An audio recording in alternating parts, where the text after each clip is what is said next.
I have yet to water, hopefully right after this. So these guys, those Italian sandwiches that I like so much, I kept the containers from them, and then the paper pots that I made with that wooden pot mold, and I finally filled them with dirt, and I put some cabbage seeds in each of these, so they're going to be in these little greenhouses until they sprout, and then I'll probably move them to one of the bedrooms under a light to grow out. So I'm planting them now, and hopefully I can put them out in the garden, I want to say like March-ish, to continue growing in the cool weather, and hopefully turn into a nice head by like, I don't know, May, June. They said that they're most of these are about like 90 days. Two of the purple ones on each of these containers, and this one's the January, the one that's supposed to take like 110 to 140 days. So this is the longer one. They're assuming that you plant it sometime in the summer, and then you'll be picking like in late summer, and then you'll be picking it in January outside. I tried that here. It didn't really work. They kind of died in the cold. I don't know. Maybe I didn't acclimate them well or anything. But the garden was kind of a disaster last year because of my back surgery and everything, right? So I didn't get a chance to plant that out. And it was also kind of full of everything else already. So I'm planting it now. Hopefully it'll be done by like that June time frame too. And then here's another green one that I think is Dutch. That I think is also supposed to be that shorter one for like 90 days or so. So I figure it's 90 days of like assuming you started it for a couple of weeks inside maybe, and then it'll spend 2.5 months outside. But if they're going to be spending a little bit longer inside, maybe it'll be taking a little bit longer. But either way, I'm starting these with the hope of either eating them steamed or turning them into some sort of sauerkraut, because I've been looking at those Korean or Chinese big glass fermentation jars, thinking, oh, that's kind of the easy way of doing it, that you fill a little bit of water around the tops and then they bubble out that way as they're fermenting, for the old style like salt brine fermentation, right? And all I could find is stuff on Amazon, but then it has kind of mixed reviews and you never know where stuff is coming from. So I went to one of the local stores that carries like specific, I hate using the word, but ethnic or cultural food and food related stuff, and I didn't find any. But then, you know, I have those old pickle pebbles, the glass weights that are about this big and pretty heavy, that you put on top of stuff with the like silicone lids instead of the metal ones that you usually use, that are for the old style, the brine fermentation, that I used a couple of years ago, and it didn't really work out that well because I was in an apartment that had a lot of mold, so things kept getting moldy. So mold isn't a problem here.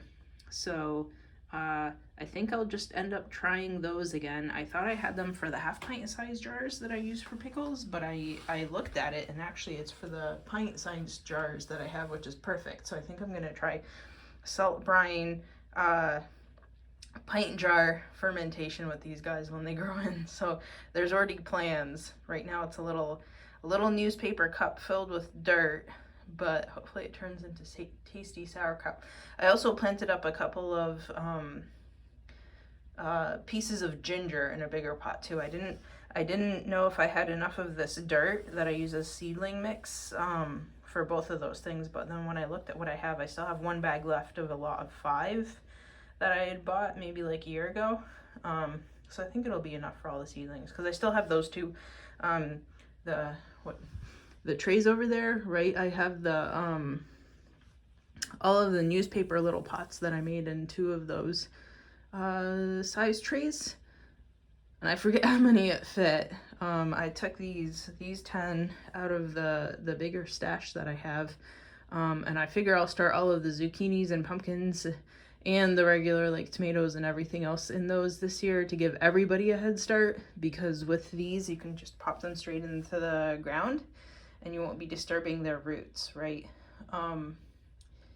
So I'll be able to put like cucumbers and zucchinis and stuff that don't like having their roots disturbed in those to give them a head start, because I know that I had some cutworms last year, so that'll help avoid that problem again this year, because it was completely disappointing not having any pumpkins last year. I should still be eating my last pumpkin right around now, right, from the garden, end of January, which would actually help, because Georgie cat was a little bit sick, so I needed to add some extra fiber to his food, and it was canned pumpkin, so it would have been nice to use fresh pumpkins for my garden instead of having to buy the stuff at the store. But we'll see if it helps this year. So these guys I had downstairs. Let's see if that's actually a new sprout. That might be a new leaf trying to come in. It doesn't, these new iPhones don't want to zoom up close, which is horrible. So there's a new leaf trying to come in there, and this pot has only been here for a week, so maybe that's helping.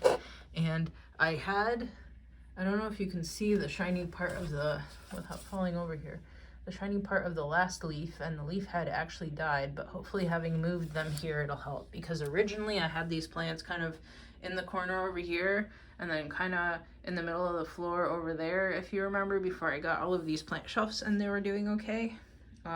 And then everything kind of got bad after I moved them, so I moved them back here where I think they were doing well, and I'll see if they come back or not, because they did well for a hot minute downstairs, but now they're not. I don't know what's going on, so I'll give it a chance, because these were over by where the peperomia is, right, and they weren't doing anything. So I moved them downstairs. They sprouted a couple leaves, and now they look like they're dying back again. So they were over here, and the peperomia doesn't look happy either. I thought where I'd taken this cutting that it would grow back, but it didn't. The whole entire stem actually just ended up dying. The one on the left over here, I don't know if you can see that, but that's where I took the cutting. None of the cuttings in the terrarium made it, and then it looks like that whole entire part of the plant is dying back, so maybe I just continue being bad at peperomias. No, not peperomia, begonias.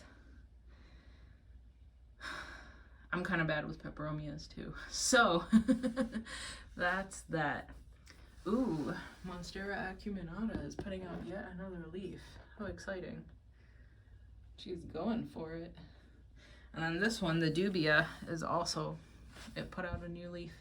So this one had completely died back. So this is like a completely new piece of a growth, right? That started last year.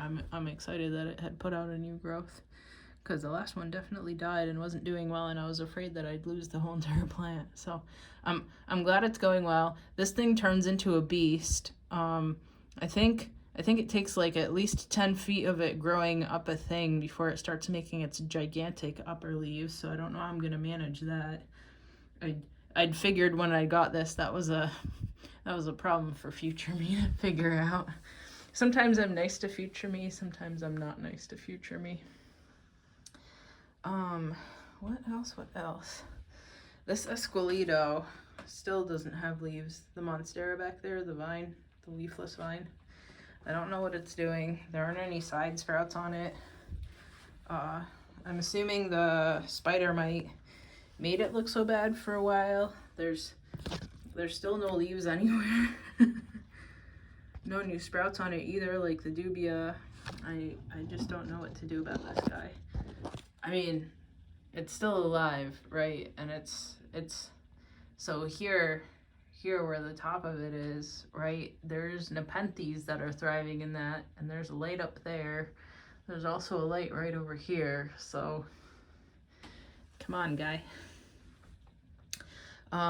Last week I had tied back a couple of these vines a little bit better, and by tied I mean clipped. So there's a couple of orchid clips in here pulling this guy back. I put one on this pitcher over here so it doesn't spill on my head, because this is one of the worst ones, right, with the disgusting gloopy pitcher fluid. So I can finally walk through here again. And then I put the rest of the Thorelii by Campanulata seed in here. What else is going on? I always have to give these guys a midweek water because, I mean, they're in shallow deli containers of peat, right? What else do we have to see? Let's see if these seeds over here are done. Not yet. The two right by the stem of the Song of Melancholy aren't splitting yet, so they're not done yet. This is on the Spatulata by Hamada.